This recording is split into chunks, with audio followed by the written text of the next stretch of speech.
it's so important, Hannah, for white people to engage in these conversations, which, as you both write about, can be very uncomfortable sometimes? Absolutely. Yeah. I It's think it's uncomfortable because uncomfortable they're for us ignorant. because we just don't have the capacity for it and we don't have the socialization. Our society really avoids talking about discomfort, and I think it brings a lot of guilt and shame for a lot of white people, but we really advocate through our podcast and book to lean into the discomfort. Discomfort does not kill you. And these conversations are so important because we all live in a global society, but we really don't necessarily understand as white people what's happening with our colleagues of color, our friends of color, our family members of color. And there's a lot of trust that's been lost over the centuries of white supremacy. So, in the interpersonal interactions that we have, I think often we think, oh, we're starting on neutral ground, but there are so many layers underneath that. And that's really what we try to talk about and bring light to. And there are different ways, or shall I say, different vehicles we can use to communicate, which is why I love Chapter 8, Social Justice on Social Media. I thought something powerful was written. It's important to remember that our seemingly insignificant opinions online can create a snowball effect of bad information that can make people uncomfortable and sometimes even unsafe. Mm-hmm. In this day and age, it seems like everybody's quick to jump on social media. Yeah. I know what I'm talking about. Well, I think I know what I'm talking about. I hope I know what I'm talking about. Right. Forget it, it's the thought that counts. Right. Yes, right. So why is it important to address the social media side of people speaking out? Yeah, I mean, Issa and I are millennial women, so we spend a lot of our time on social media, and it's increasingly a space where millennials and others get their news and information.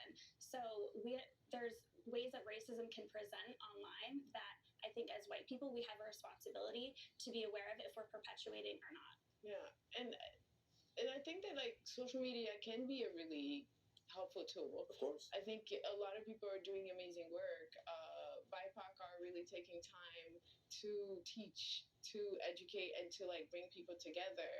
And I think that on the other side, well-meaning allies or seeking to be allies, white people will use that as a way to kind of like present themselves to the world as one of the good ones.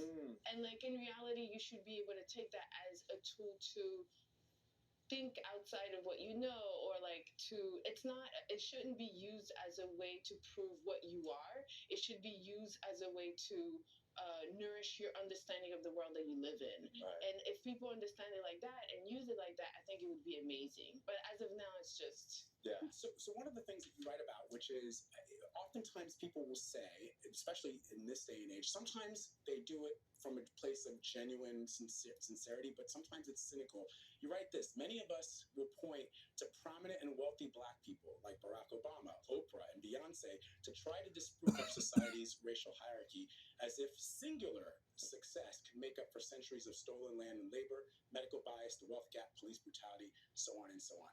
Why do you think that people, this is in your voice, Hannah, why do you think that sometimes people will point out and say, well, we had a Black president. Yeah. What are you complaining about? We really believe in this country of a myth of meritocracy, and we ignore all the systemic racism, from slavery to Jim Crow to the prison pipeline to the war on drugs. And it's so important for us to have context of this, and we can't just point to exceptional people who have probably had to work 3 times as hard and say, oh, everything's fine, because really, yeah, we had one Black president out of how many? So it's really unfair to act like there's parity when we just see a few examples. So when you hear somebody say that to you, what goes through your mind? Do you think that they're being, and this is why I've said that sometimes people say it cynically, and sometimes people say it from genuine sincerity. Right.